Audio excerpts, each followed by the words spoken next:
Big O Show. This is the Big O Show. This is the Big O Show.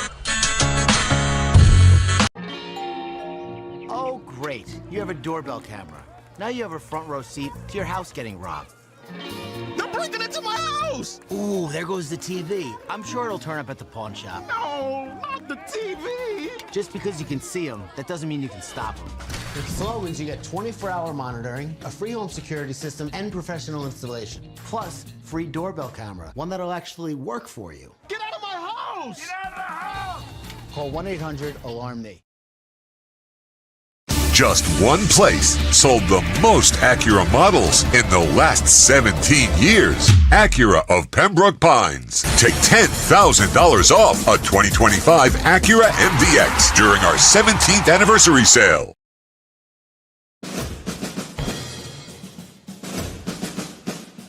It starts every morning before the sun comes up. Projects are laid out. Plans are made. Equipment is fueled and loaded with inventory to handle all service requests. Orders are given to an army of skilled landscape maintenance professionals, certified arbor trimmers, irrigation technicians, and licensed pest management experts who fan out to communities and businesses all over South Florida. Experienced, on time, and dependable. Our staff is fully trained, licensed, and insured. Contact us by phone, email, social media, or through our website to answer all your landscape questions. We are Cutter's Edge. Total Landscape Solutions. After 40 years, the Big Cheese Miami is still producing great Italian food. They started in 1984. Since then, they've been winning awards while being voted the best inexpensive Italian restaurant in Miami. Visit them for great food, amazing service. Witness the decades of Cane's memories. The walls are like a Miami Hurricanes Hall of Fame. The Big Cheese delivers anything on its menu or party platter menu to your home, office, or even a park for a picnic.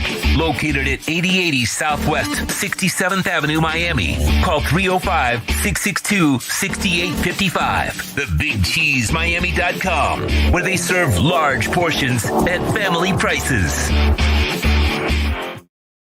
When it comes to your smile, confidence is so important. At Moody Dental, they provide the services to get your smile back. This family-run practice prides itself by offering the latest technology to give your family the best experience possible. Moody Dental has been in business for over 30 years with offices in Hialeah and Plantation. They accept most major dental insurances. They provide free new patient exams, 20% off select treatments. To qualify, please follow us on Instagram at moodys.dental. Moody Dental has been in business for over 30 years. To schedule an appointment in Hialeah, call 305-821-0231 and Plantation 954-692-6825. From Invisaligns, dental implants, same-day crowns, and the preventative care and preservation to get your smile back. Go to moodysdental.com to find out more and tell them Big O sent you.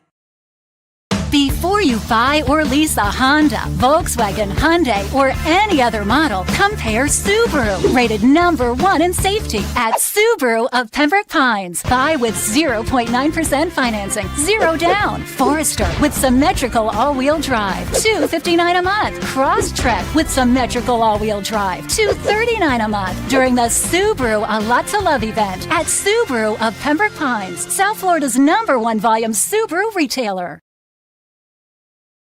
If you're looking to take your home or business to the next level, then RM Contractors can assist you. RM specializes in new residential turnkey, new commercial turnkey, home and office remodeling. Call them for free estimates. Serving all of South Florida, licensed and insured. Call Ray, 305-345-3649. You work hard to create the perfect atmosphere. You dream it, we'll build it. RM Contractors, 305-345-3649 or Instagram at RMC Fisher Island. Hi, this is Jeff Welt from Welton Rayom. Dan and I have been in business together for over 22 years. We're not your typical lawyers. When Dan's not working in the office, he's flying his stunt plane. When I'm not in the office, I'm either getting tattooed, bowling, riding a motorcycle, or going to concerts. We might not be your typical attorneys, but we are aggressive attorneys and will do whatever it takes to get you what you deserve. Consultations are always free. Call us anytime, 24/7. Welton Rayom can help. Just one place sold the most Acura models in the last 17 years. Acura of Pembroke Pines. Drive a new Acura ZDX, $439 a month during our 17th anniversary sale. The viewpoint, statements, or beliefs expressed on the following program by the host, guests, or callers are not necessarily the opinions of FantasyXS.com, Media Group Inc. ownership, management, sponsors, or website. When it comes to South Florida sports teams, very few in the media have witnessed, lived, and covered it like the Big O. Let's start the program dedicated to your favorite South Florida teams with a passion that's unmatched. The Big O Radio Show is on. Here's the Big O. All righty. Where are we at here? Oh, there we go. All right. There we go. I think. I don't know. Wait, let me see. There we go. No. All right. See, this is what happens when you don't have Sean live with you. You get all this kind of screwy stuff going on. There we go. All right. That'll do. Anyway, welcome aboard. We are flying semi-solo live. Sean is in studio, but he is on remote. So he's running the show, which is good. So it'll be nice and smooth. When I run it, obviously it's a disaster because I got to balance everything else. And, it's kind of hard to do that. So it's good to have Sean back. Although, Sean, I kind of needed you for the banner there. I kind of struggled with that one. I just put up the banner. We're transparent, bro. Whatever. Just a little bit. So I put up the banner, didn't even pay attention to it. And so I sit down, I'm getting ready, and Sean goes, "Hey, you want to look at the banner there? Because I look right, it's upside down." I was debating on whether to say anything. I was like, you know what? I better tell him just in case. If it was just a Big O Show logo on it, don't say anything. Just because it would have been fun. But the fact that it has the Hialeah Park logo on it, we just can't do that. You know what I mean? Just can't do that. So we can't fail the people that never fail us. Mr. Brunetti is always by our side, and we love it. Steve Calabro, he'll be by here later on. So we can't have the Hialeah Park logo. Mine can be upside down all at once because we live a life that way. You know what I'm saying? So it's a beautiful thing. It's a beautiful thing. Anyway, all right. Oh man. By the way, rest in peace to Michael Madsen. Passed away at the age of 67 today. Reservoir Dogs, Kill Bill, many other movies. Obviously, if you ever watched Madsen, a whole bunch of movies. I still remember that movie where he's banging Jennifer Tilly, and then they have her husband tied up in the bathroom or something. I forgot what screwed up movie that was. I believe that was Michael Madsen with Jennifer Tilly. And so, Madsen was a hell of an actor. And on social media, we reposted our Dolphins Stuck in the Middle video, which is the scene from Michael in Reservoir Dogs before he, as he continues to torture the fella who he gaslights and chops his ear off and all that stuff that they do to that poor guy in Reservoir Dogs. So rest in peace, Michael Madsen. You get to that age where, man, all the people you grew up with, they're disappearing, brother. And that's why I say every day is a blessing. Okay, every day we're here, it's a blessing. It really is. It really is. And you know what's also a blessing? Bitcoin hitting 110,000 today. Now we're getting a little pump into 109. It was like at 109,500. Now we're up to 109,800. Now, after the big, beautiful bill was passed, and they're gonna print. Yeah, it's gonna happen now. They're gonna pump the hell out of the economy. Anyway, so yes, sir. No, I just want to kind of nip this in the bud. Let's jam. Jeff, Long Island. Is not on the mixer today because I'm not there. So the microphone's going to sound a little different just for today. So bear with us. I just want to. Yeah, don't nitpick, bro. Yeah. Can you understand it? Can you hear it? Deal with it, bro. You know what I'm saying? Everything can't be perfect in life. You know what I don't have an engineer here, and I am not one. Okay? I don't play one. I don't try to play one. I never tell Sean how to do his damn job because I can't. So it is what it is. I did my best, and I hope you guys can hear it, and I'm here. And by the way, this is the last show of the week because we are not back tomorrow. We are off. I'm taking the whole weekend off, baby. So no July 4th show. So this is it right here. This is the end of the week. We're going to have David Furones on. We're going to have Manny Navarro on. So we'll get our regular Friday guys today on Thursday, which is good because we can get a wrap up now and get Furones' thoughts on everything that went on with the Dolphins. So it's pretty cool.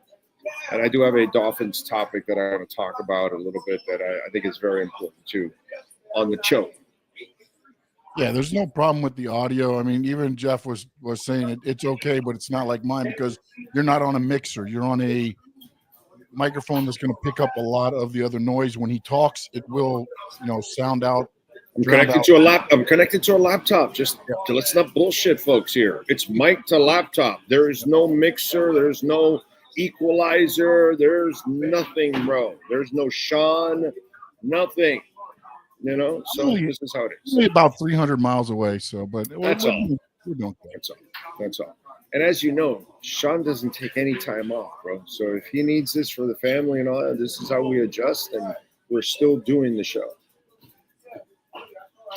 That's the important part, that we're still doing the show. Okay, so every show won't be perfect. Just hang in there and appreciate the support. Let's see, what do we have besides the big, beautiful bill passing and printing? Bitcoin climbing to 110,000. It's a beautiful thing. We got. Let me go to the chat board. By the way, don't forget to smash the hell out of the like button. Very important that you smash the hell out of the like button. And you can tell I'm on a laptop, by the way, because I'm so close. Normally, you can't even tell the shirt I'm wearing or anything like that. But anyway, so don't forget to smash the hell out of the like button. Oh, there's our friends at Subaru Pembroke Pines. Remember, use our name, use the QR code. You will get $500 off the next purchase. And, of course, you can make a donation to the show, Cash App or Venmo at Cash Big O Show. That is Cash Big O Show, Cash App or Venmo. And you can make a Bitcoin or Ethereum donation, of course, which we always appreciate that. There's nothing like a little Bitcoin or Ethereum or, of course, Solana or even Chainlink donations, which we always appreciate that. Yes, yes, yes. Market, by the way, interesting. Up 400 points, but the S&P is down almost 7 points. NASDAQ is down about a half a point. Interesting.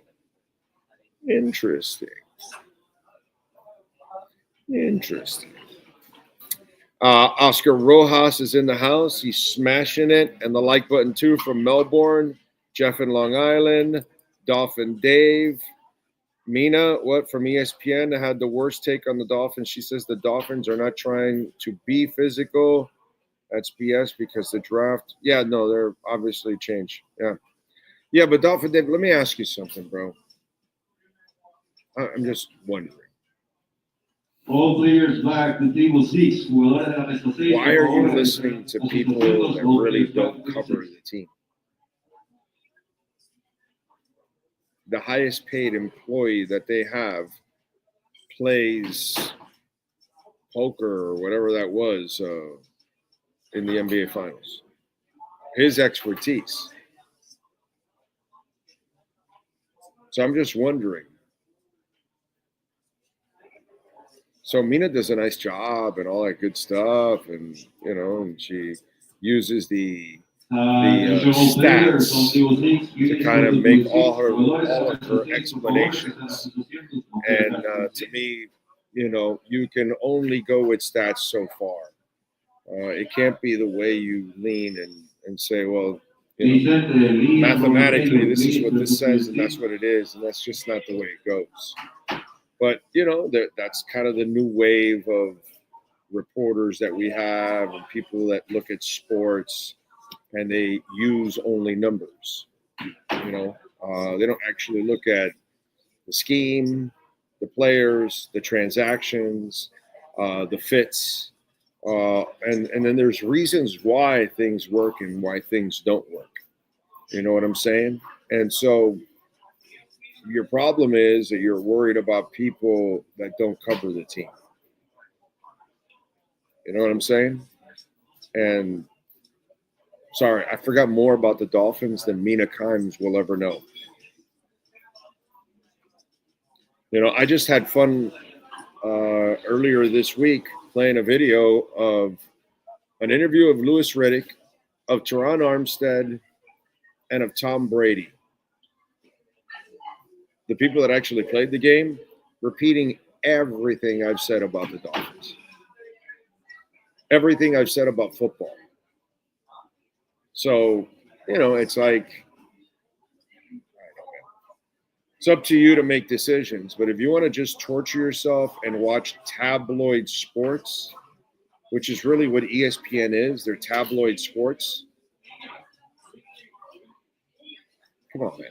There's very few hardcore people in there that you really want to listen to, like a Louis Riddick, who's actually really watching the game, knows the people within the game, knows the personnel, knows the way they run their personnel and what fits and what doesn't, instead of the statistician on the sidelines, kind of like this, the PFF service that everybody uses. PFF doesn't tell you if the left tackle that day had a bad ankle. And that's why the defensive end graded so well. And then he doesn't grade well for 2 more weeks. But no, he played really well. Well, PFF doesn't tell you about the left ankle. It's just it's all kinds of things that stats can never, ever answer unless you watch the game. That's all. So, I don't know, man. It's up to you guys. You should probably watch the people that actually cover the team constantly and have depth and historical views of it and can talk about it. I think I've been covering the Dolphins before Mina Kimes was born. I know I've been watching the Dolphins way before she was born. I don't know, Sean, is she older than 35? She's close, right? I don't think she doesn't even seem like she's into her late 30s already, but she might look young. But she does look young. But I'd be surprised if she's even over 35. She is 39. There you go. So I started covering the Dolphins when she was 4 years old. Sorry, man. It's hard for me to take people serious when the way you look at things is strictly through numbers. That only helps you so far. It's kind of, I've learned that also in investing. The people that live on technical analysis will die. Why? Technical analysis doesn't tell you about a recession, doesn't tell you about a pandemic, doesn't tell you about wars, doesn't tell you about tariffs, doesn't tell you about political offices changing posts. Doesn't take any of that into account because it can't. So it can only go off mathematical consistencies that are kind of the same with the same environments. But if the environments are different, your technical analysis, brother, I'd rather have real TNA. You know what I'm saying? I got the wife picking me up later. I'll get some real TNA. So you got to watch out with stats. Be careful with stats. Be careful with the Mina Kimes. Be careful with the Ben Cowens of the world. You can't live that way, dude. It's not the way it goes. And by the way, if any of you know Mina Kimes and Ben Cowan, you're good. You're good. Because I would say most of you, there's 67. I'd be surprised if one of you know Ben Cowan. So, but anyway.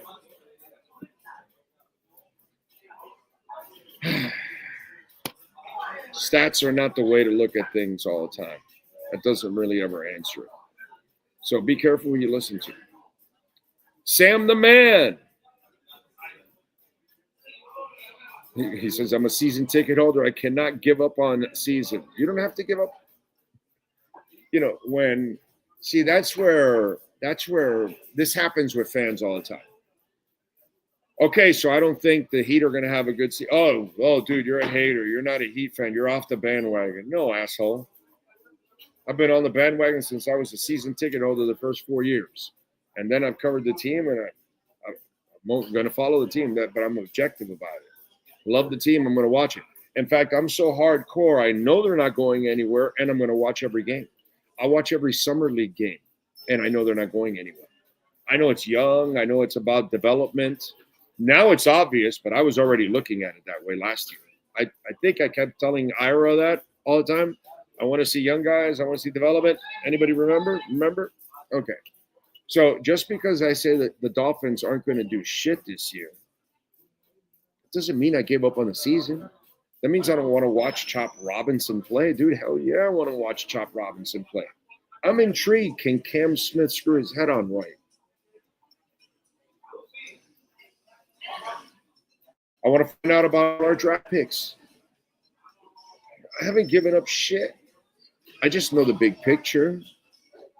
Like, I know the big picture of the Miami Heat the last couple of years. I keep telling you, Riley's screwing it all up. He can't trade. He doesn't get off these players, and he keeps killing the value of everything that it's less and less and less you can get down the line. And now he's doing it again with Bam and Tyler. Instead of getting rid of these dudes, he's going to keep them as they get older and less valuable, and you'll get less in return like he did with Jimmy Butler. That doesn't mean that I gave up on the team. You fans, some of you out there, you're too emotional. And that's why you're fans. You're fanatical. You have no reasoning. I'll be watching every Dolphins game, every moment, but I know what they are, bro. I know what Mike McDaniel is. He's got the worst team he's ever had. And he couldn't do it with a better team. How am I expecting more from less, from a guy that doesn't know how to produce? So I know what's coming, but I want to individually watch things improve. I want to see collectively if Weaver's defense is better, even with a tough secondary. Can he do some of the things that Flo and what was the other guy's name? Josh something that took over. Boyer. That sometimes they didn't have secondaries, but they offset it with blitzes and all that kind of stuff. I want to see if Weaver can do some of that. And I'm excited this year. Not because they're not going anywhere. I know that.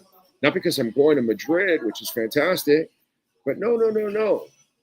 I'm excited because I know what's coming, dude. They're not going anywhere, but we are, because Weaver's coming. So I understand the charade they're playing right now. And I understand the PR behind it, and I try to explain it to you all. But that doesn't mean at any point, dude, I knew with Dave Wannstedt, we weren't going anywhere.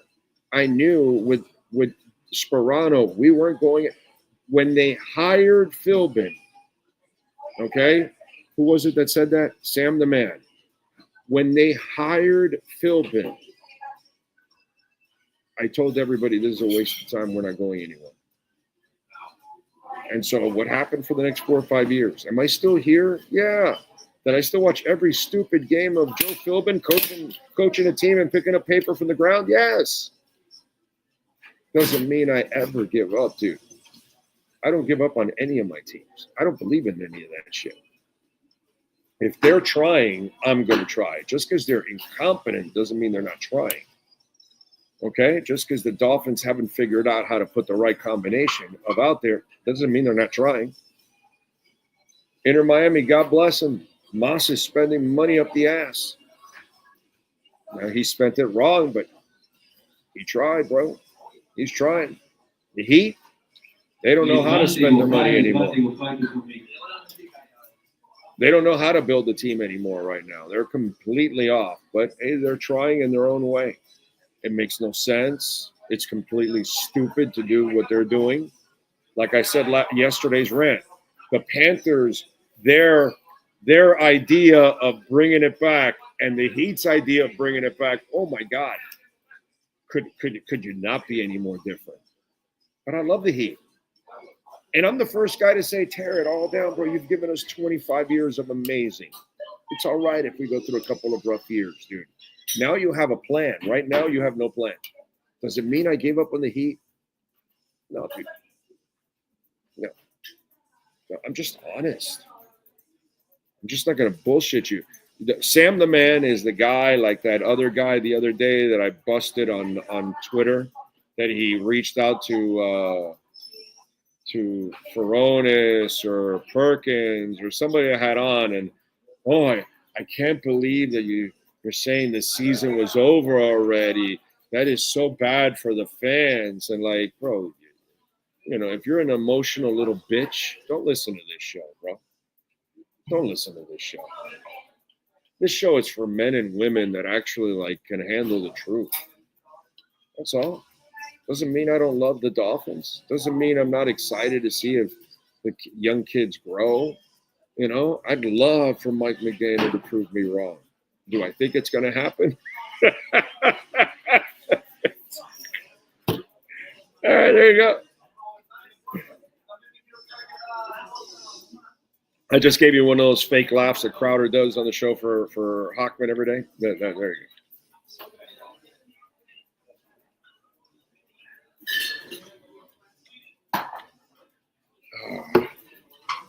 All right, what do we got going on here? Jay Gelfin is in the house. He's smashing it. So is Sweet Baby Ray. He's smashing it. Gus, John Padilla checking in from you're hanging out with Bull Camper and Milpitas. I got you. Think Blue Dodgers is probably smoking something in L.A. Edward Thurston Howell. NorCal is 25 burpees to start the show already. I just burp. You do burpees, I burp. Jake from Pallet Town is happy about 4th of July. I am too, because I'm off. I'm not doing a show tomorrow. Pat in Asheville, he says, I always forget to turn the volume down before the theme music starts. Cosa in Lewis, hear me out. Still down 110 pounds. That's the key, is keeping it down. Unless you have medical conditions, it's tough to lose weight. But that's where you're beautiful, Lewis. It's the idea of losing the weight, and then the real challenge is keeping that weight off and not gaining it. That's the challenge. So God bless you.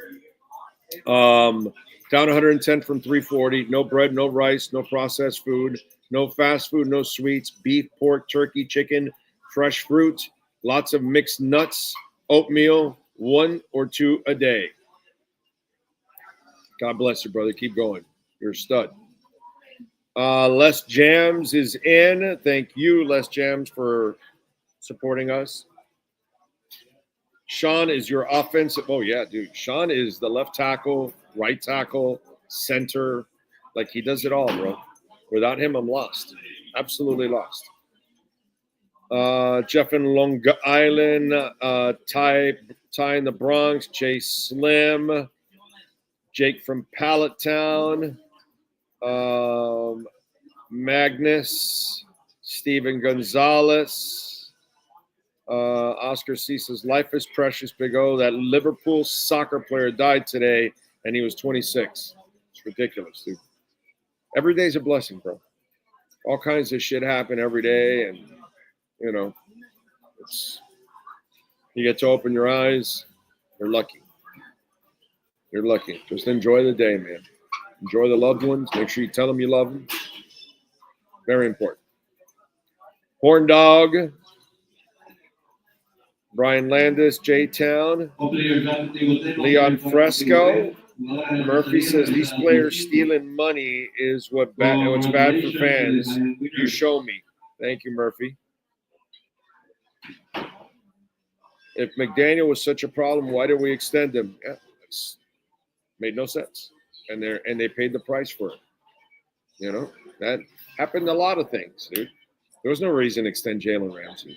There was no reason to give Tyreek Hill the extra money, the guaranteed money for this year. Now you're stuck with him. You would have been off of Tyreek's money. Would have given you more flexibility.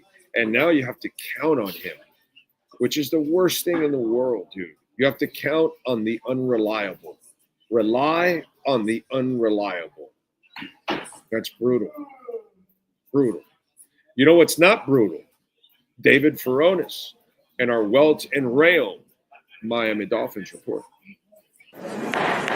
All rise, football fans, as the Welton Rail Miami Dolphins report with David Furones is in session. Welton Rayom has more than 62 years of litigation experience handling insurance disputes. They are committed to resolving even the toughest insurance claims quickly. Call them for a free consultation. 954-966-4646. Here's Miami Dolphins insider David Furones.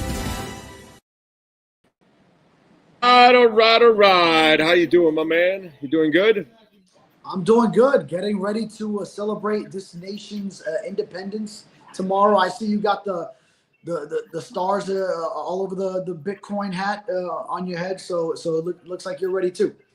Just hit 110,000 again, bro. I mean, we're 1,900 away from the record, 2,000, and we got the record, so that's going to happen. And the big, beautiful bill was passed, which they get to raise the debt ceiling $5 trillion. They're going to print, baby. Yeah. Okay. I need to educate myself more. I did see that not come across, but I need to educate myself more on what it all means. Yes. Yeah. Those of us that follow the market, what they did today was absolutely horrible for the future of this of the United States. But on the short term, if you're in certain parts of the market, you're going to end up benefiting from it. You know, unfortunately, that's going to be a very small minority in this country that's going to benefit from it. So, but that's a whole other conversation that you don't need to be taking part in. I tread in that kind of water with no problem. I have no problem dealing in that. But anyway, let's move on. I thought Chris Greer turned an absolute horrible situation into the most positive situation you can possibly do this week, considering everything that went on. That's fair. Yeah, that's fair, because you can look at it from one way of the net gain or loss of talent, and then say, well, all right, well, if you add up Jalen Ramsey and Jonnu Smith, and then you only get Minkah Fitzpatrick back, and then plus Darren Waller, which is a huge wild card, you don't know what you're going to get. He was just retired. Then, okay, that's one perspective. But these are two players who weren't going to play for you in Jalen Ramsey and Jonnu Smith. Or Jonnu Smith, at least, you would have had to nearly triple his salary, which is what he's getting in Pittsburgh, in order to retain him. So, do you take keeping them a disgruntled Ramsey, which I don't even think you could have fixed that situation in any way, and then pay Jonnu Smith 3 times what you got him for on a great deal before that, just to keep him around? Then no, I thought it was great. I mean, when I saw Minkah Fitzpatrick's name first come up on I forget if it was Pelissero or Schefter that first got that part Either of way. it. Right. It was just like, whoa, okay, wait, they actually got something. And we all thought it would be late round picks, maybe a fifth. We were calculating how much of Jalen Ramsey's salary the Dolphins would probably need to pony up just to get something halfway decent. And they end up getting back. Sure, a lot of people will say Fitzpatrick has lost a step, whatever the case may be. Maybe he fits better under Anthony Weaver in this defense and can be versatile. The way Don't move him around. They didn't move him around in Pittsburgh. They will move him around. And by the way, just to add a little caveat to people that don't understand what happened also on the X's and O's side. You have a Swiss Army knife type player that you didn't use that way in Pittsburgh, but you desperately need in Miami because you have a secondary that has no idea what the hell they're doing.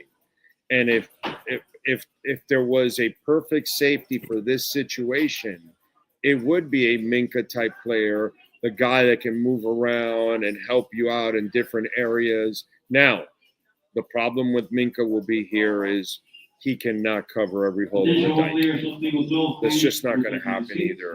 So that's also the unfair part too for Minka.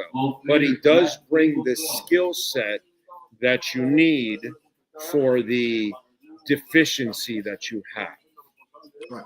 Especially as you're losing a cornerback. You were getting this versatility out of the cornerback position with Jalen Ramsey. You're losing the guy that was your Swiss Army knife, that ultimate chess piece, as Anthony Weaver put it. Then now, okay, you can get that out of a safety who can be versatile in the secondary. You can put him in the box. You can line him up in a nickel and make up for some of your other deficiencies. So you did need that versatile piece because before that, yes, Ifeatu Melifonwu, the new safety that they picked up from the Lions in free agency, he could do some of that stuff. He could line up all over. That's great, but I don't know if you wanted to count on him as that guy when you're losing a Jalen Ramsey. Now you've got a certified, bona fide, multi-time Pro Bowler, All-Pro. He was just named a Pro Bowler this past season despite his struggles. I know sometimes it's like career accolades that lead to that. I know Ramsey got one in Miami based off his previous stuff, and Xavier Howard one time was like, I didn't really deserve it, and he got a Pro Bowl selection based off what he had done previously. Maybe there was some of that with Fitzpatrick's last Pro Bowl, but still a guy who's 28, and you can still maybe rekindle some of that, bring him back to Miami where he was your once a first-round pick, and now Melifonwu can still move around along with Fitzpatrick, who will spearhead that effort in the secondary, and not to mention Kader Kohou as well at cornerback. He can play on the boundary and nickel, primarily a nickel, but you can also move him inside and out as you move these other pieces around. So a lot of versatile pieces that can move in unison. Yeah, but let's pump the brakes, okay? None of these guys are proven. None of these guys have ever put together an entire season and proven that they're legit. Not Kader Kohou, nobody has done that. Not any of the guys they brought in free agency. These are all things that you're kind of hoping and wishing that this falls into place and that falls into place, and maybe it does. Maybe some of this stuff falls into place, but it's also a little unfair to put any kind of expectations on that secondary, to be quite honest. It really is. No, the secondary remains a huge question mark.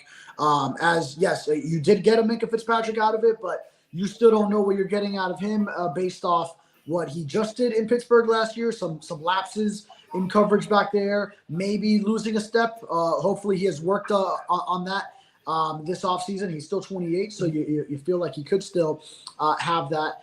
And you're going to count on also this pass rush helping the secondary because you don't know how many of those other guys are going to hold up. Yeah, if Minka Fitzpatrick moves around, you still are pending on who that other cornerback, that big free agent cornerback signing is going to be to be there on the outside. So you still have that offseason checklist item to check off. And then aside from that, you don't know how well these guys are going to hold up. You're going to need that pass rush to get home to the quarterback and make quarterbacks feel the pressure, get rid of the ball quickly, and hopefully make some mistakes if you're the Dolphins. Because if they have time, they're going to tear. Yeah. No, I'm with you there. It's It's going to be a challenge for them overall. Now, as for the tight end, I've told you my theory on what's going on here. Okay? The front office and ownership are on the same page, I feel. And they in this offseason at some point realized they screwed up with McDaniel. And they have now built the team the way they want to. These aren't guards that McDaniel normally likes to go after. He doesn't go after big backs in Madison and Ollie. They went after meat for the D-line to help out Weaver for sure. They went out and got another big wide receiver, which is very dangerous with this guy because he cannot make a big wide receiver work in his offense. So I think there's been a come to Jesus, like I told you, with McDaniel. Like, yo, we need to do things this way, and you're going to have to adjust, sink or swim. And they're no longer putting money into him. That's why they didn't want to sign Jonnu Smith to a long-term contract, because they don't know if McDaniel will be back next year. I think McDaniel is the one that's on the double secret probation, and that tells me that I don't have any proof of this, but the way that Chris Greer ran this entire offseason, he ran it super responsible. He got 3rd and 5th round picks for the future now in the next 2 years. He never, ever attacked this offseason like his job or even McDaniel's job is on the line. And this, what happened this week, was the ultimate example, because you end up trading Jonnu Smith, a Pro Bowl player. And I, after we had you on, I gave my opinion on a guy that you should go after. And I said, you should go after Foster Moreau. He's the backup in New Orleans. Johnson is the starter. He was the number 1 wide receiver in New Orleans last year. He had 548 yards, 3 touchdowns, 50 catches. Moreau, who, by the way, who fought cancer and won, caught 32 balls for 413 yards, 5 touchdowns, 12.9 yards per carry. They have 2 good tight ends. And Johnson's the younger one and the guy that they probably want to keep. Moreau would be a guy you have to give something up because you're going to pay him $4 or $5 million. Stupid me. I was thinking you were trying to win. So you would bring in somebody actually, and for you to lose a Pro Bowl player and then to turn around to your head coach and offensive coordinator and say, here's a fuck up that's been out of football and thinks he's a rapper. Good luck. I'm telling you what's going on here. He's on double secret probation. And in the first bad streak that goes on, he's done. And Weaver moves in.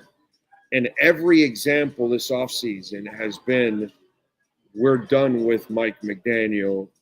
It's on you. You got to sink or swim. They just don't want to fire him because they just gave him the stupid contract. So the only way they can justify a firing is struggling at some point this season. And that's the inevitable. But your thoughts on the whole Waller situation, because I see all the positive spin that's going on out there.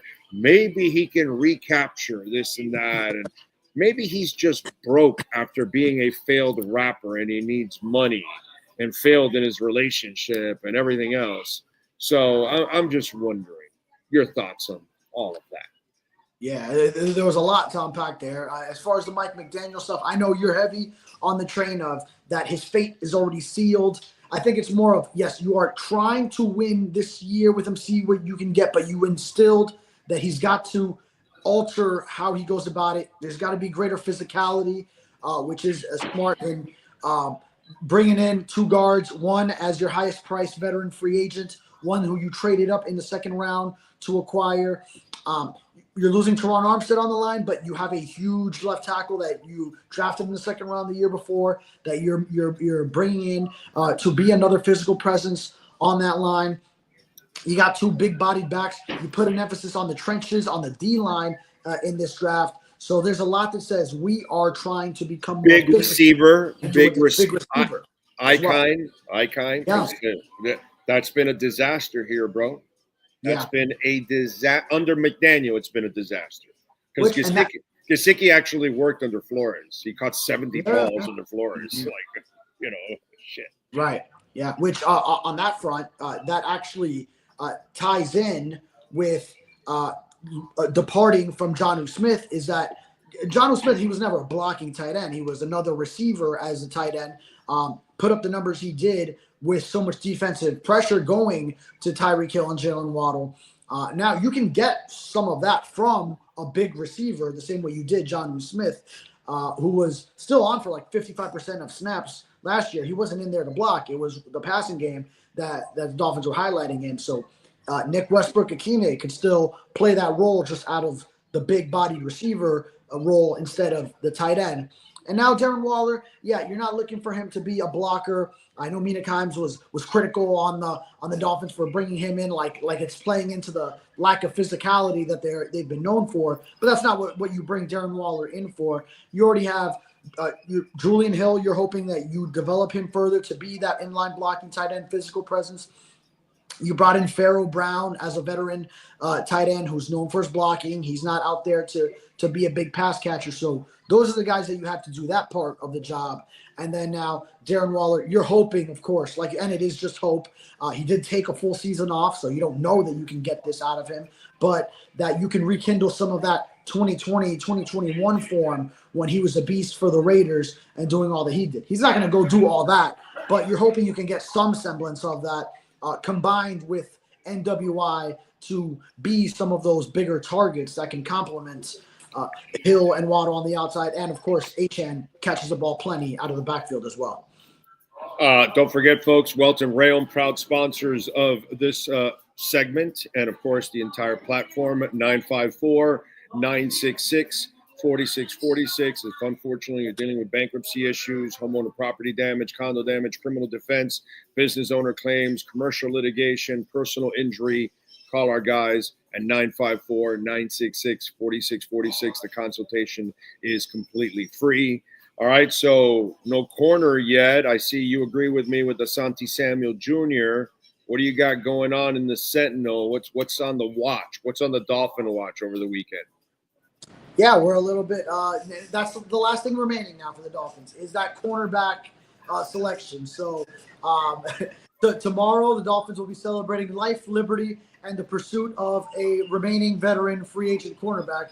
Because that's the one thing they got left to do after trading Jalen Ramsey, Jonnu Smith, finding what they hope is a Jonnu replacement in Darren Waller. So that's still the big question mark. I like Asante Samuel Jr.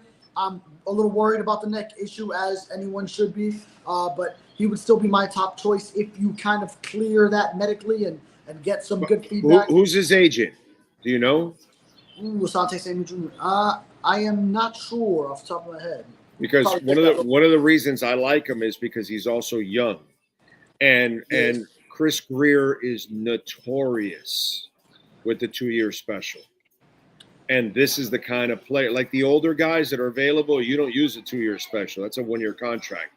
But with a Samuel, because he's had an injury history, and if he comes back, he has all the potential that you can steal that second year like they did with Agba and Jonnu and all that, although the Jonnu thing got sour because Drew Rosenhaus got exposed for negotiating a terrible contract.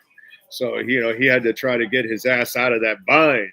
And so, that's a whole different conversation. But I'm just saying, I would, to me, the Samuel 2-year deal would be nice. Oh, and guess who it is? It's Miami-based, South Florida-based David Cantor. Okay. Who also was the agent of Xavier Howard, or is agent of Xavier Howard. Which, by the way, that's one the fans are throwing out there.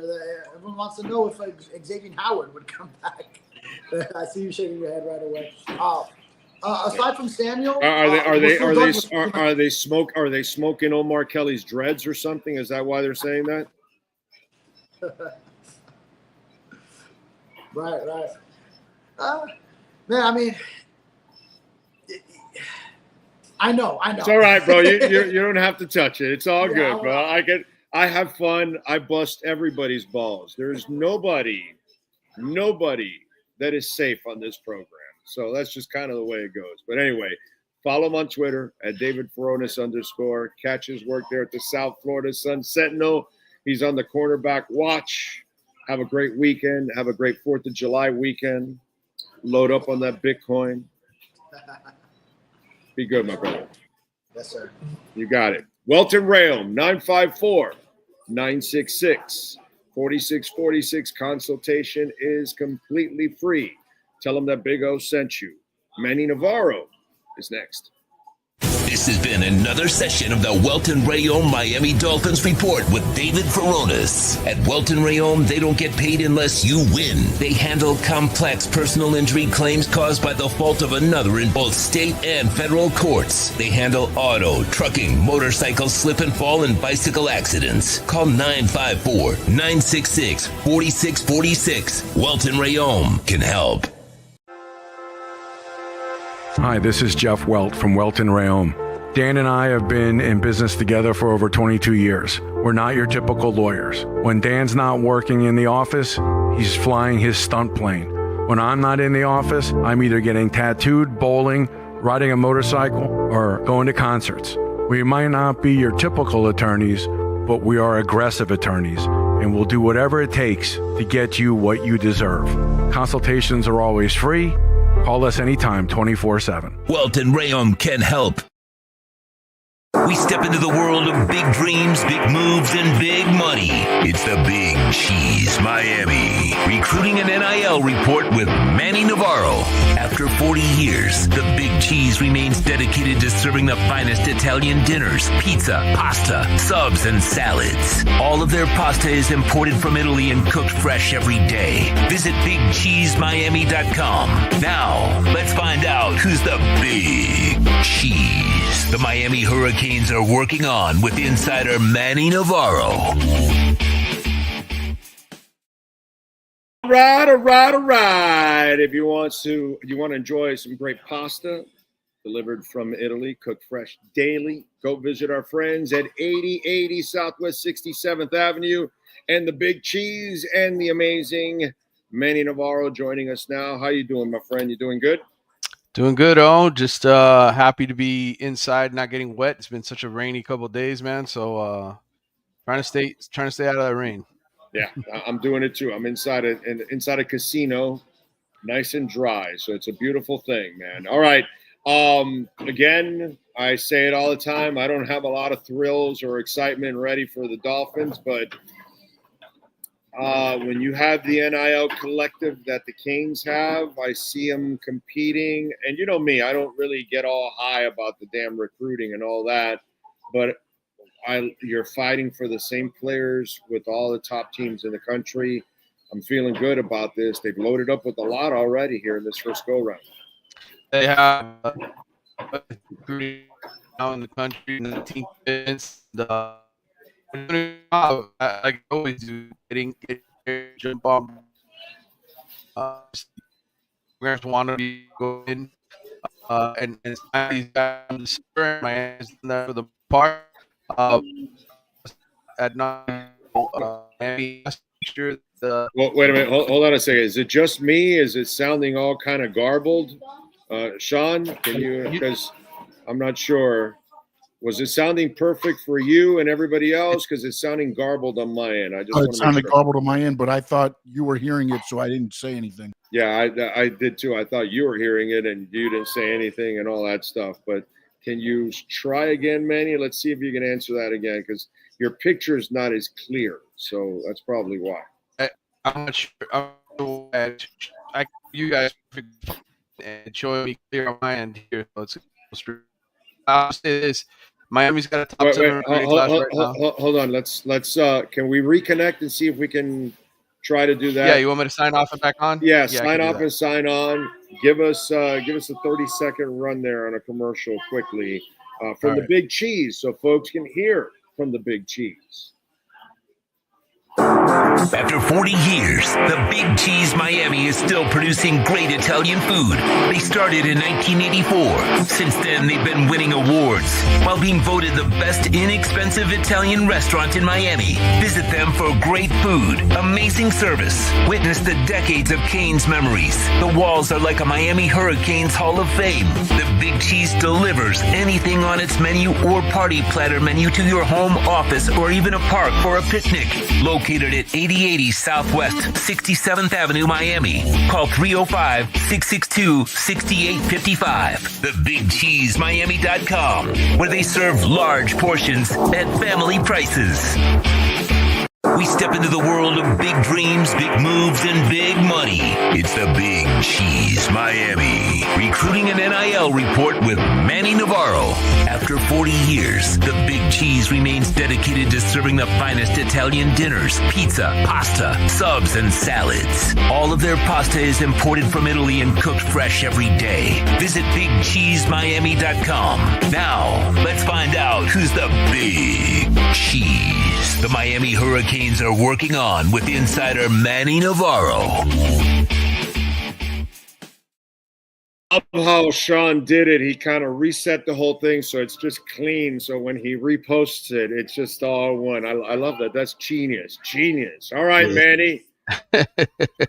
Can you hear me now? Are we good? I hear you now. Now we got the Verizon commercial going on. I can hear you now. Mario is loading up. Talk to me about it, because there's a ton of people he's picked up. Yeah, they've done a really good job, man, getting commitments early in the process. I think they're up to 19 commitments now, number 7 or number 6 class in the latest rankings. They've done their job to this point. The next couple of weeks, we'll find out if they can add to it. July is a very important period. A lot of the big names come off the board in July. But again, it's like anything else. You have to have a good season come the fall. Otherwise, when it comes to actually signing these letters of intent and signing with the school, you have to actually do well and finish, strong on the field. So I think we'll find out what they do over the next couple of weeks and who they add. But again, I think it all comes down to how they play on the field in the fall. All right, who's next, bro? Like, obviously 19. They can still go get some more. Yeah. By the way, do you happen to even know how much money is in that damn collective? That's not something that's shared, huh? That's not something they talk about, but I'm pretty convinced that it's somewhere in the ballpark of over $20 million per year that they're spending on their entire roster. And obviously now you have the rev share, which right around 20.5 for all the sports. Miami's collective is separate of that. So I think up until this point, it's been around close to 20 million that they've been spending. I think it's probably going to be maybe closer to 30 or 35 when you add in what the collective adds. So, all right. Yeah, So it's a lot of money. Who's the next big cheese they're going after to get a slice of that pie? Well, the last commitment they got was Anthony Kennedy Jr. He's a 3-star defensive lineman. They got him last Friday after our show. I talked to you from Bradenton IMG Academy. He ended up committing as expected. The 2 guys that are going to announce this weekend that they're in the running for are both 4-star top 100 recruits. Bryce Perry Wright from Buford, Georgia, defensive lineman. Thought is Clemson is the leader for Bryce. He's been a guy that a lot of those Georgia guys end up going to Clemson, but Miami and Texas A&M are both in on him. He's going to announce on Saturday, I think around 5 p.m. Corey Heatherman, the Miami's defensive coordinator, has tried his best to get this kid in the class. Again, we will see what happens on Saturday. The big one for me is Calvin Russell. He is the elite top 100 wide receiver from Miami Northwestern. He's announcing Saturday at noon.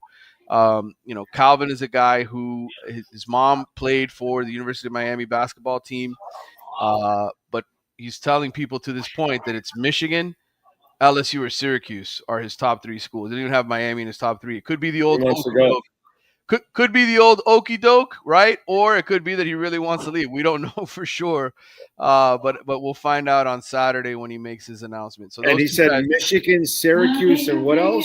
LSU. Those are the three schools that Like, are in the running for him. two really cold ass places. Well, Now, part let's- of this is because he plays basketball too, and they're offering him basketball as well. So Miami has done that. They're trying to, convince him to play basketball here, but I think ultimately, that's the deal, man. That's the situation. By the way, is the Duke? I'll follow up on the recruiting in a second, but is the Duke coach, the ex-Duke coach, how's he doing with the basketball program? Because obviously he's got to be a part of this thing now. Yeah, Jai Lucas, I think, has done a really good job. Look, he's a guy he's a relationship guy. He's very much like Mario in that regard, where he's very well liked. I think Miami's basketball program has done really well, picking up established players from other Power 4 programs, guys that were starters, guys that were looking for fresh starts. So. And he's got I think already one 5-star recruit or high 4-star recruit in the next recruiting cycle, that's a local player. So they've done a great job in terms of just getting off to a good start here. But again, it's like I try to tell everyone, everybody wants to see what the team actually looks like before they really, really, really buy in. So we'll see what happens with the basketball team and what they end up looking like in the fall. But I think he's done a great job rebuilding this roster. Remember, everybody and their mother got in the transfer portal basically after Larinaga left. So a lot of work to be done, and I think he's done a good job to this point with the recruiting class, getting good players to jump in. All right. Who else is Mario going after? Yeah, I think, look, I spent a lot of time this past weekend. I went to the OT7 in Fort Lauderdale, and I spent time with my friends from the South Florida Express who did not win. But Tristan Keys is a 5-star wide receiver who's been committed to LSU for a long time, and everybody thinks that Miami is going to flip him. I honestly, from my conversations with him and his family, I just don't see it. This is a kid that grew up in Mississippi.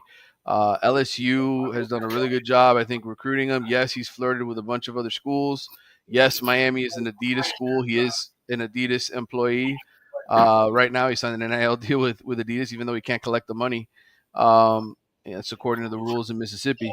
But I think he's going to stick with LSU. At least that's my impression of things. And then the other guys to watch for, obviously, in the weeks and months ahead, Derek Cooper, the running back from Hollywood Chaminade, another elite, top guy from South Florida that Miami wants, just like Calvin Russell. And Derek has gotten everybody after him in the country. We'll see if Miami can pull that one out.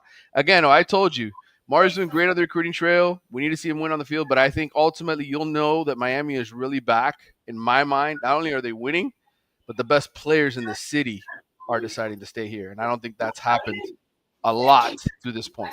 No, but I think with the production this year, if you win, if you finally get to that bowl game and you win, I think you start to make that turn. So that's why I'm excited, man. He's building it up with the meat in the middle. He's trying to win at the line of scrimmages, and that will make the life for your quarterback so much easier when you can do stuff like that. So I'm excited. All right, what do you got going on there in the athletics so folks can check you out? Well, I just caught up with Jeremiah Smith, the star wide receiver from Ohio State here from South Florida. Wrote a big feature on him, met up with him at the OT7, and I just wrote a column on LSU. They won the transfer portal in terms of signing the most Power 4 starters from other programs. They signed 11, beat out Miami for an all Big 12 safety that the Hurricanes badly wanted. But in the end, though, what does all this stuff mean? I did a lot of research, spent a lot of time looking this up. You go back and you look at Michigan and Ohio State, the last two teams to win national titles. They didn't win it with a bunch of transfers. Yes, they had some transfers, right? They had some guys, but it was mostly a roster of homegrown products. And so it's more of a big picture look of what the transfer portal actually means in terms of the last couple of teams that we've seen win championships and get to the Final Four and get to the final. Those are teams that are primarily built with their own guys with a sprinkling of transfers versus what Florida State does, which is bring in a whole bunch of transfers and try to win that way. Continuity will help any business, any team have success. If you have major turnover, then you're asking your CEO, your manager, your head coach to make constant adjustments because people are different. You got to have some continuity. So there's no doubt the homegrown aspect will help you build, that kind of winning. I'm with you there. All right, follow him on Twitter at Manny_Navarro, and make sure you subscribe to The Athletic and visit our friends at BigCheeseMiami.com. Gary and all the great people out there do excellent work. This was Billy's idea and Gary 40 years ago, and it continues. And like I tell you, the walls at the Big Cheese are loaded with hurricane memories, pictures, autographs, all kinds of stuff. It is worth the trip just to walk around and see the walls. Manny, have a great 4th of July, my friend. We'll catch up next week. Thank you. Talk soon. Oh, take care. Got it. BigCheeseMiami.com. You've been listening to the Big Cheese Miami Recruiting and NIL Report with Manny Navarro. At the Big Cheese Miami, they continue to purchase the same high-quality ingredients that the most expensive Italian restaurants use. The difference is they serve large portions at a family price. Visit the Big Cheese at 8080 Southwest 67th Avenue in Miami. Call 305-662-6855 or go to thebigcheesemiami.com. Go Canes!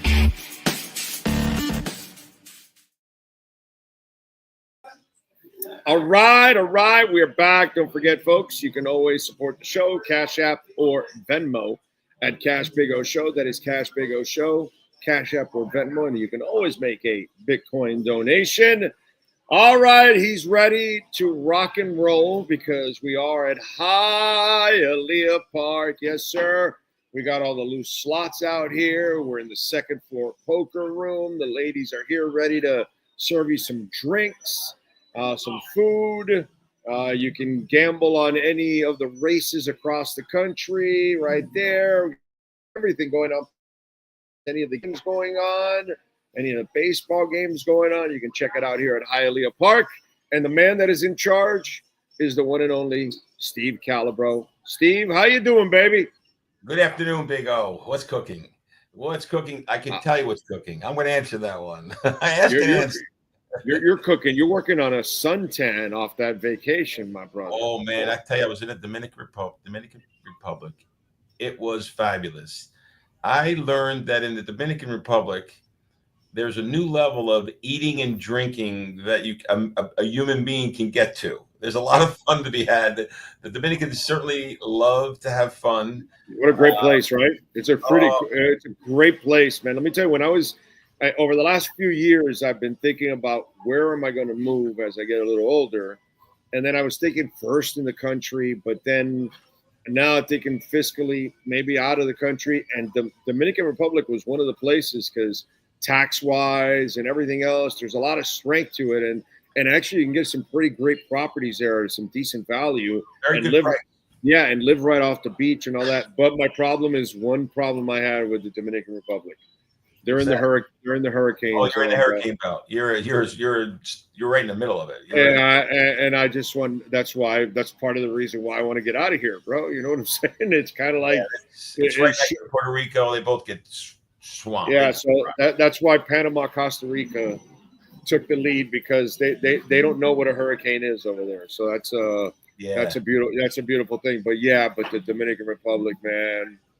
You know what Very happened? Cool place. Very cool place. I'm from. I don't know if I let you know that I'm from Jersey, right? I don't know, but not sure. Really? You know that. But I was watching the news, and so that guy that's running for mayor in New York City. Oh, Jesus Christ, bro! You know how many New Yorkers are going to move down here now? Like thousands and thousands. But I just told everybody earlier in the week when the guy won, I said, "Hey, little do you guys know." You all own a Bitcoin if you own a home in Florida, because New Yorkers are going to want to buy your home for a lot more money, bro. Yeah, I can tell you. Get this. So some of my kids live in North Jersey. One of my kids told me that she has a friend in real estate, and she's getting an influx in the first week of this crazy man going out there, and actually after he won the primary. She's getting an influx where people are saying, I'm going to sell my New York place. I'm going to New Jersey. I'm still going to work in New York. I'm going to have my business, blah, blah, blah. But I'm going to live in New Jersey. But anyhow, he did say something crazy. So, by the way, wasn't that when I was young, wasn't that the thing that you worked in New York and lived in Jersey back in the day? It still is. Oh, As a matter of fact, Yeah, that's what I will thought. tell you I'll give your viewers a little fact. That's what I thought. The county of Monmouth County, New Jersey, had the most people pass away in 9/11. Wow. So the people, there's thousands and thousands and thousands of people that commute from New Jersey. There's just going to be thousands and thousands more because it's probably the young and more single people that probably live in the city. Yeah, right? yeah, they do. You know what's a great option too, besides living in New York City? Hoboken, New Jersey. Oh, where Frank Sinatra? Frank Sinatra Drive. They got 10 great restaurants. Washington Avenue is the main street. But I will tell you that it's one of the most prettiest places because you can get to New York City in 20 minutes by the train. It's right over the river. And in New York, if you're in New York, your view is either Brooklyn or New Jersey. But in Hoboken, you look at the New York skyline. It's actually pretty cool. People love it. Hoboken was nothing 40 years ago. Now it's like 10 times the population. It's all young people. If you're 22 to 40, you live in Hoboken, and it's the cool place. Now, my reason for having this color, Wait, do the Cubans still load up Passaic? Hudson County, the city of West New York, Union City, and those two are the biggest. Puerto Ricans kick absolute ass out there, but I know that there's but I know there's a small area that's kind of Cubanish. It's called Hudson County, and it's the third highest density of Cuban population in the United States. Miami, Tampa, and then Hudson County. But so the crazy man, I heard him say something, and I said, "Well, I got to do my part." He said that he's going to, have socialized daycare, supermarkets, and all. Yeah. Then he said, "No, I'm Italian American. So while I'm Mediterranean, I'm considered Caucasian."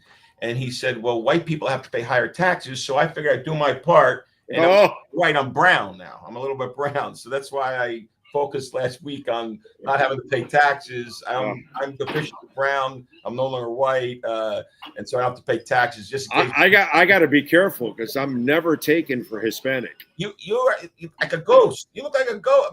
Nobody ever takes me for Hispanic. Every time they look at me, they think I'm a gringo. Yeah. Seriously, wherever I go, people look at me and then when they hear me talk Spanish, you're like, that's good though. No, you can use that to your advantage, Big O. You can use that to your advantage. It's the weirdest thing. It's like, what was one of my bosses goes, you're the whitest Cuban guy I've ever met. So I had a boss that was Polish. Very fair skin, European, very white, right? But he grew up in Puerto Rico. So he spoke Spanish very well. Okay. And he would use it to his advantage because you look at him, this is a big guy, the Polish people tend to be a little, big boned and very, very, very pale. And he was that to the T. And then he would not speak Spanish and everybody speaking Spanish, and then he would say something. They'd be like, "Oh my God, that big gringo!" Yeah. By the way, another fun country to visit is Puerto Rico. Their infrastructure and their government's completely screwed up, but it's wow, man, what a fun island that is. A lot to do too. Super cool, and good people, very good people. Super people there, and it's a nice. Anyhow, but I do want to say something to your viewers. Couple of things. The poker room. We are going through a big change. We're doing promos right now. I guess we one of the big things is we've added some new promos, which perfect timing. Our residential Raiders fan is on the mic right now. Listen, they're going to be this year. They got a few pieces of the puzzle. Yeah, they did. No, but they got a level-headed coach. They got a decent quarterback. If they get the running game going with Genti, and then the play action for Gino, they'll be all right, dude. They'll be all right. They're not going to make any noise or anything, but they can battle for 500 and maybe one of those final playoff spots or something. Yeah. They have a chance. Yeah. Now, what Harold's doing in the background there is one of our. We have 3 new big promos, right? And they're interactive. One's called High Low. It's one you got to watch. The customer. I don't know if he's doing High Low right now. But, I don't. It's the one with the purple and green balls. Oh, that's bingo. That's poker bingo. And this is all. He is the most creative poker person in the industry. Come up with all these new things, and they're all interactive. Look at the crowd. The crowd is. It's 5 minutes and it's one time, but that's. I want your viewers to know that basically this is what some of the employees, customers were saying.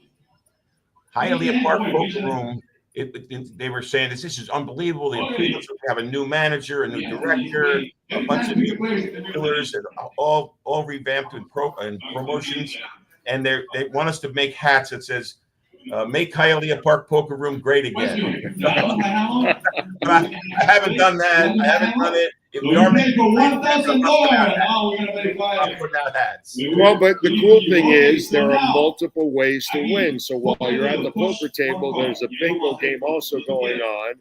So you got a chance to win at the poker table. You got a chance to win at the poker bingo, going on. So that's a cool thing. I like that. Do yourself a favor. Watch the High Low. The High Low is, when is the High Low? Now he's doing it now with the cards, right? It's unbelievable. It's the one with the big cards, right? Yeah, so then you have to guess, he puts out the cards, they're higher, lower. Yeah, he's doing it now.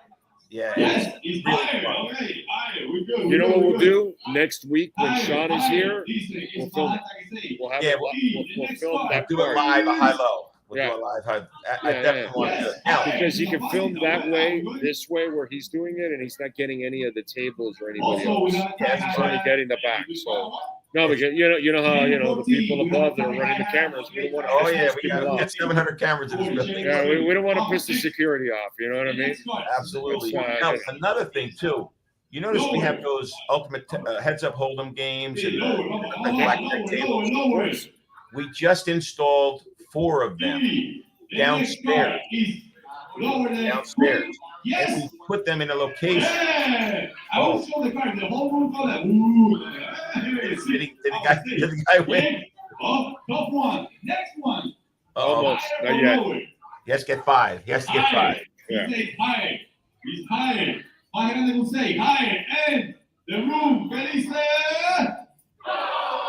It's lower. If he won, he got $500. He got $500. Why? That was awesome. Anyhow, the tables downstairs with dealers, live dealers, and then they're around electronic blackjack, electronic roulette, a cluster of about 45 to 50 table game positions. It's a polo, Omaha, 3-card poker, roulette, blackjack, electronic craps. So it's a nice little addition. I want your viewers to know that.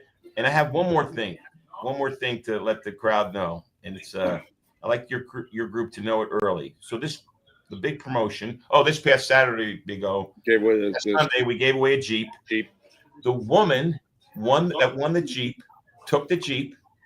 Sometimes we offer cash, and she gave it to her son.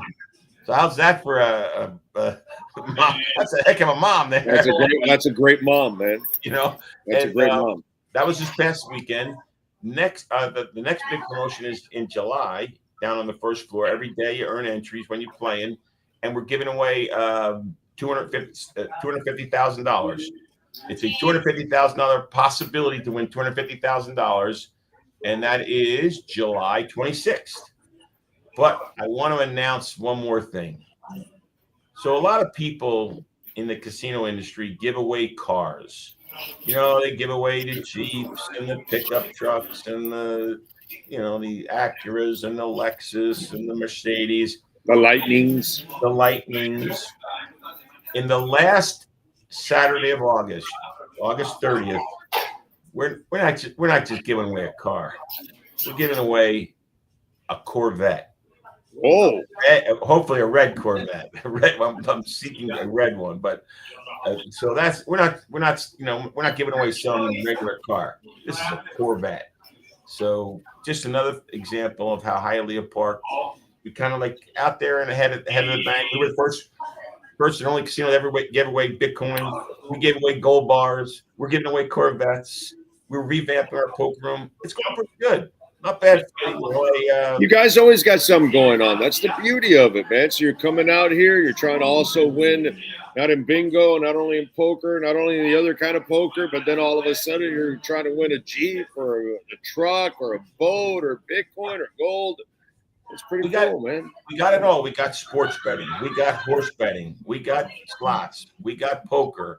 We got electronic table games. We got table games, player bank table games downstairs. So just want your viewers to know that. And just let one last thing before I leave.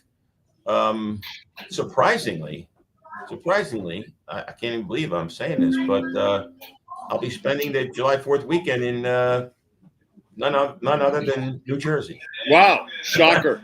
Shocker. A shocker. And I'm going to go to the Jersey Shore. I want to say one thing about the Jersey Shore. It's fantastic, right? But that show, the Jersey Shore, everybody from New Jersey that lives near the Jersey Shore, of course, hated it. I don't know who watched that show. Nobody from New Jersey. Well, a lot of people watch that show. But nobody from New Jersey. I'm not into it, but a lot of people watch those losers. There's no doubt about it. But yeah. I do like that one guy's name, Mike the Situation. I just like that name, And oh, by the way, the one situation that he did get himself into was called tax evasion. Yes. So I mean, but I kind of like that name. Like, everybody's got like. I will admit that I thought Jay Wow was kind of wow sometimes. So yeah, Jay Wow could be in the wow category. She kind of was a little hot sometimes. So yeah. Yeah, but I like the most famous one. I forget the name. The woman. What was the Skunky or whatever. Something like that. Snooky. Yeah, but all these idiots became household names because of that. Yeah. So, hey, listen, the more you are a disaster, the more famous you get nowadays. I tell you the truth. Listen, all you need to know is P. Diddy fans were throwing oil all over themselves yesterday after the charges were read. So this is the world we live in, my brother. We do live in a crazy world, but it's crazy and fun here in Hialeah Park. Bet anything sports. We have the best sports app that's available in Florida. I guess it's the only one. But all the games, the slot machines, and the poker games, and electronic table games. So come on out, and we'll see you soon. Come on out and have a big, beautiful time at Hialeah Park. All right, Steve. You be good out there, my friend. Thank you. Have a great weekend. You got it, baby. There you go. The great Steve Calabro, always in charge. Large and in charge here at Hialeah Park. And boy, what a tan that man is working on. There, yeah. The Bitcoin hat has got to get a little exposure there. Are we back over 110 or what's the deal? What's going on? 109,856, 109,880. Let's go. Let's start pumping. Did the market start pumping? Market is up 344 points. The S&P is now up 51. And the NASDAQ is up half a point. So started to move. I like it. Let's get to our 3A Graphics sports calendar before I talk a little Dolphins. And, of course, you can reach out to our friend Alan Blanco if you're a company, your corporation, school, entity, whatever it is, you need custom printing and embroidery. Please call Alan Blanco, 786-618-1443. Saturday, 7:30, Montreal will be hosting Inter Miami. Also on Saturday at Pitbull Stadium, Dale. Miami FC will be hosting Tulsa. USL action. Also, the Florida Panthers continue to make moves. Mackenzie Entwistle. Not sure if he's related to the great Mr. Entwistle with the Who, but who knows. Signs a 2-year, 2-way contract with the Florida Panthers. And that is your 3A Graphics sports calendar. All right. Let me do a little music quickly here. Get that going. All right. Let's start off with birthdays. Famous birthdays for musicians. On July 3rd, 2025. Let's see. We got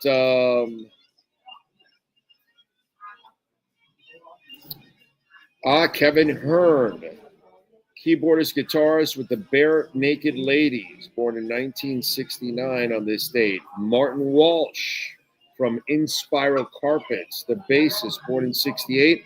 The great Vince Clarke, baby, born in 1960 with Depeche Mode and also with Yaz, too. Let's see, Erasure also, of course. Laura Branigan, the late Laura Branigan, born in 1957 on this day. She died of a brain aneurysm back in 2004. Mike Corby, keyboardist for the Babies. One of a couple keyboardists for the Babies, of course. The other one plays for Journey. Let's see, who else do we have? Andy Frazier from John Mayall's Blues Breakers. He also was a part of Free. By the way, born in 1952. Johnny Wilder, singer from the funk disco band Heatwave. Always and forever, each moment with you. It's just like a dream to me that somehow came through. And I know tomorrow. God, what a great song. Although you could put on your Rydell Classics and get on the groove line. So happy birthday to Johnny Wilder, 1949. Let's see, what else do we have celebrating birthdays today? Tommy Tedesco, session guitarist. You know, Beach Boys, Everly Brothers, the Supremes, the Monkees, the Association, Barbra Streisand, Elvis Presley, Ella Fitzgerald, Frank Zappa, Sam Cooke, Cher, Frank Sinatra. He died at the age, he died in 97, by the way. He was born in 1930, so he lived to 67. Tommy Tedesco. David Lynch, born in 1929 from the Platters. Those are musicians celebrating birthdays today. We go with other famous folk celebrating birthdays today. Remember, if I don't give the age, that means they are no longer with us. Here we go. We start with writer Tom Stoppard, born in 1937. He is 88. Celebrity attorney Gloria Allred, born in 41. She is 84. Writer Dave Barry, born in 47. He is 78. Married to Michelle Kaufman. Happy birthday, Dave, man. Let's see who else is celebrating birthdays. TV personality Montel Williams, born in 56. He's 69. Tom Cruise, actor, born in 62. He's 63. Let's see.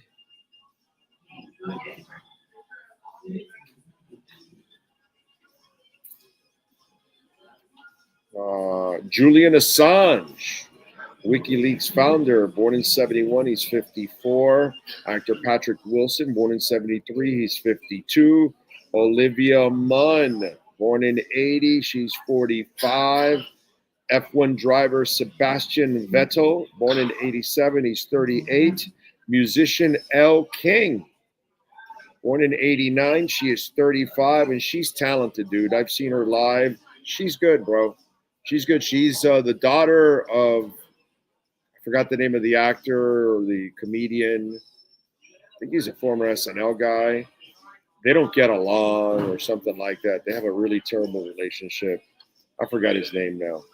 And musician Party Next Door in 93. He is 32 today. Sean Stanley, do you have wrestlers born on this date, sir? Yes, sir, I do. Is that Rob Schneider? It is Rob Schneider. That's the guy. Thank you very much. Sure.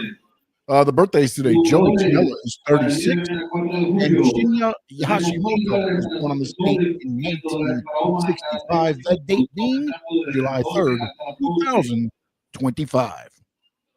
Nice. Leon Fresco, thank you for the love on Venmo, sir. He says sports media model is completely broken. National media don't know anything about local teams, but are the only ones with access that can break stories. Local media sadly don't break many stories.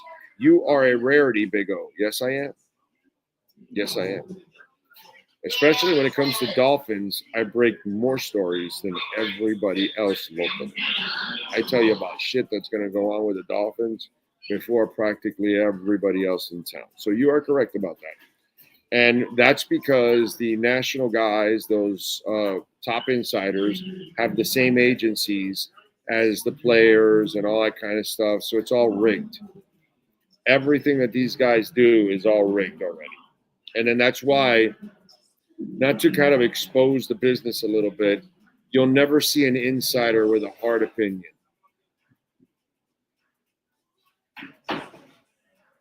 They'll be very general, and they'll never piss anybody off because they can't. Because the only way they're going to get the insight to break the story is to kiss complete ass. So, kind of happens, but that's the way it goes. And thank you for noticing, Leon. I appreciate you, my brother. Thank you. Cash App or Venmo at Cash Big O Show. That is Cash Big O Show. Cash App or Venmo. We're at 109,928. We're about to hit 110 again. This is about to get absolutely freaking crazy. We are about to pump nasty. Okay? Pump nasty. All right. We did the music. We didn't do music history. Gotta do music history, dude. All right. Let's do that before I get into my Dolphins topic. All right, here we go. In 69, it was the first and last time the Newport Jazz Festival featured rock artists, among them Led Zeppelin, Jeff Beck, and 10 years after. The crowd was not amused. In 71, on this date, Jim Morrison was discovered dead in his bathtub in Paris, France. 10 years later, the surviving Doors conducted a graveside memorial with many fans in attendance. In 76, for the first time in a dozen years, Brian Wilson joined the Beach Boys on stage for a concert in Anaheim, California.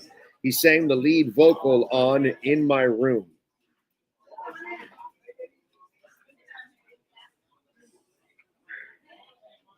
In 85, on this date, Back to the Future, starring Michael J. Fox as a time-traveling teenager, opened in theaters. When he plays Johnny B. Good, in 55, at the Enchantment Under the Seas dance, he gives birth to rock and roll in the real-life present. A new generation gets a lesson in Chuck Berry from the scene.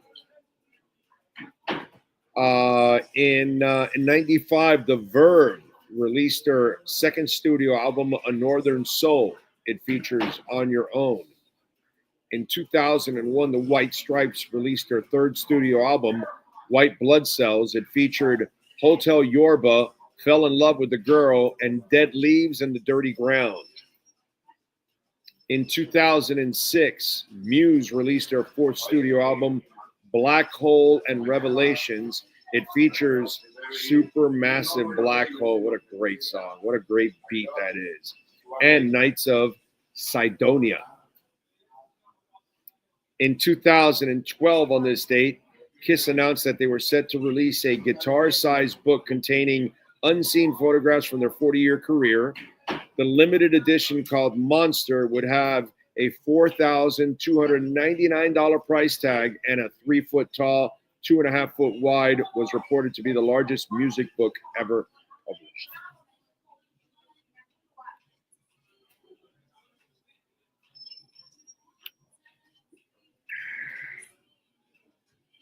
So there you go.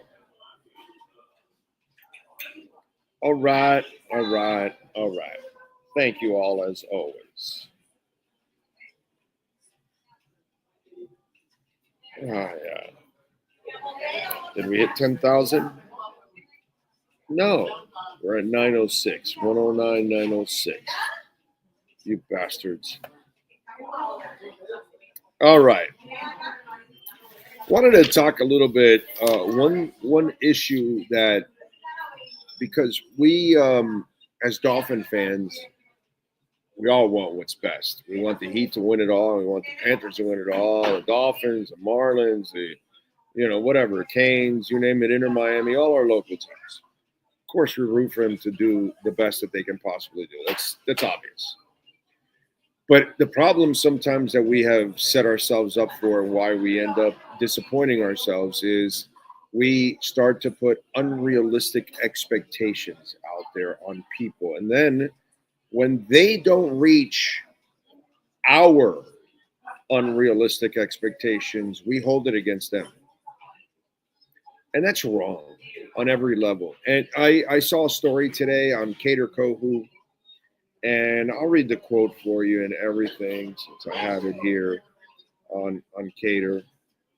And he's, basically talking about how he's got to, thought I saved it actually, how he's got to be the leader of the secondary and show guys how they're going to do things and that kind of stuff. And let's be honest, is Cater ready for that? We're talking about a kid that's coming into his third year, a down year last year, as an undrafted, overachieving corner, which I like a lot. I'm a big Cater Kohu fan, huge Cater Kohu fan. And I'm looking forward to seeing him grow and play better. But let's be honest. How can he be a leader? How can you expect him to be a leader? I hope it happens. I hope he plays out of his freaking mind. That would be absolutely great. But is it realistic? So if he doesn't become a leader, is he paid to be one? Was he drafted to be one? Neither one fits the bill. You never drafted him high. You're not paying him all kinds of money. He was never brought in with any kind of high expectations, like, let's say, a Minka Fitzpatrick, who you have high expectations for. But you don't have you can't have high expectations for Cater Kohu. And if he doesn't meet it, then you're going to fry his ass for that. He's still a young guy trying to grow and figure it out. Now, I'll tell you this. One of the things I like about Cater is mentally and physically, we're talking about a really tough dude. That's one of the things I do like about Cater. Okay. And he goes, I have to step up and be a leader in the room and show the younger guys, he's young, how we want the unit to be, just like they did with me. This was Barry Jackson's article. Jalen Ramsey, Jordan Poyer showed me the way. You don't always have to talk. You can lead by example. It's going to be a challenge. Being the oldest guy in the room, whether you want it or not, it's a little weight on your shoulders because you have to show the other guys. It's not something I'm not prepared for. That's what I love about Cater. Tough as nails, isn't afraid of jack shit. Okay? Physical, and failure doesn't scare him. And I love people like that. You're going to fail. I'm going to fail. We're all going to fail. But can you bounce back from the failure? Does it not affect you? That kind of, he's that dude. Now, is it fair for me to expect him to be a leader? No. Is it fair for me to expect Waller to ball when he hasn't balled in years? He's been a problem child. He's had alcohol issues, and I don't know if he has drug issues and mental issues and stupid stuff, like he wants to leave football to become a rapper.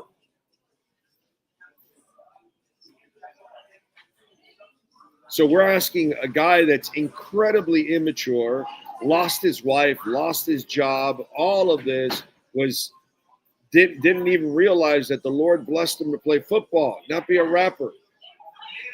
And like, yo, dude, do the rapping on the side, be a football player. And if the rapping takes off, then you can leave. Darren Waller is that friend of yours that goes, hey, dude, I quit my job. Oh, all right, cool. Where are you working at now? Oh, no, I haven't gotten a job yet. I never understood that guy. Never understood a friend of mine that said that to me. And I'm not, sometimes I may not be the friend for you because I'm the guy that says, bro, what are you, stupid? Because I actually care about you. So I got to tell you, honestly, yo, dude, are you stupid or something? You don't leave a job without another job and playing. Now, if you're rich, then, you don't even need to work in the first place. But those of us that actually have to work, Darren Waller left the job without knowing he could do the other job. So we're going to count on Darren Waller. Are we going to count on Julian Hill? I love Julian Hill, dude. I think his ability is all there. Physical, everything. It's all mental and experience. But is it fair? No. Tanner Connor can run like the wind. Is it fair to expect anything from that guy? Farrell Brown is a jag. So what are we supposed to expect from an entire secondary that's super young, that has no idea what the hell they're doing, outside of one guy in Minkah Fitzpatrick? What are we supposed to expect from Minkah? Poor guy now. He sees all his leader stuff, and now we're going to have Dolphin fans going, oh, yeah, wow, Cater's what a leader that guy is. He's a failure. Well, asshole, he's an undrafted guy. Coming off a down year that he actually played well 2 years ago when the team was really good around him. So, it's unrealistic to be down on the kid. Just like it's unrealistic to expect that secondary. It's unrealistic to think that these tight ends are going to be awesome. How about this? It's unrealistic to think that Jalen Phillips and Bradley Chubb are both going to have healthy seasons because their entire careers are loaded with injuries. And you know how desperately they need those guys to stay healthy along with Chop. Now, Chop doesn't have an injury history, but the other two guys have a rich injury history, unfortunately. I like both players, but we have to call it like we see it. Are we going to stay realistic or are we not? That's what I want to know.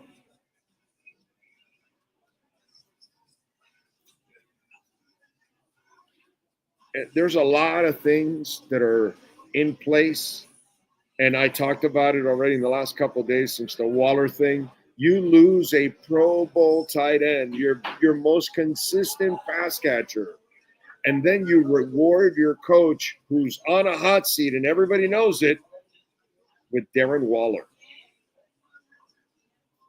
A head case. There's no way you have stopped investing in this guy. And you're saying, yo, bro, we've invested enough in you. Now you're going to have to prove that you're special. You're going to have to lift people to places you've never done. If not, you're not going to hold on to this job. So I'm not expecting jack from the tight ends. Whatever I get, I'll be happy with. I'm not expecting jack from these young corners. Whatever I get, I'll be surprised and happy with it.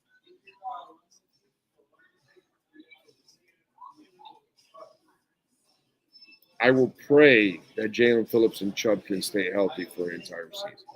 Because as you know, if Chop, Phillips, and Chubb stay healthy, that's going to be huge for that secondary. Enormous.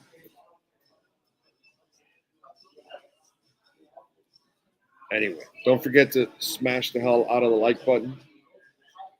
All right. Folks, we are out of here. We appreciate you all. We appreciate, of course, Mr. Brunetti here, as always. Thanks to Steve Calabro. Thank you for all the support. It's July 4th weekend. We're going to go relax. We're going to take it off tomorrow. We will not be on again till Monday unless some major breaking news happens, Dolphins-wise, Heat-wise, something. Then maybe I'll do a short show tomorrow from my house or something like that. But I'm planning on doing nothing tomorrow. I'm planning on being with my wife tomorrow. That's what I'm planning on doing. That's what I want to do. That's what would make me happy. So appreciate you all out there. You can support the show by hitting the hell out of the like button before you go. You can make a donation, Cash App or Venmo. That's Cash Big O Show. That's Cash Big O Show, Cash App or Venmo. And you can make that Bitcoin donation, which we always love. And visit our amazing sponsors like Caneswear. Don't forget to use our code BIGO10. You will get 10% off. Sloman's Home Shield, 1-800-ALARM-ME. Visit our great friends at Toyota of Hollywood, 1841 North State Road 7. Of course, you can visit BigCheeseMiami.com and eat some great food. Moody Dental. They're looking for a new dentist for you and your family. They have locations in Dade and Broward County. State of the art, great prices, and great atmosphere, dude. Great atmosphere. Just absolutely beautiful group of human beings at Moody Dental. We thank, of course, the great Sean Stanley. Sean, have a great 4th of July, my brother. Much love. We shall see you all on Monday. You all be safe out there. Have a great 4th of July. Keep stacking the sats, baby, because it's not going to get any better unless you have Bitcoin. See you Monday.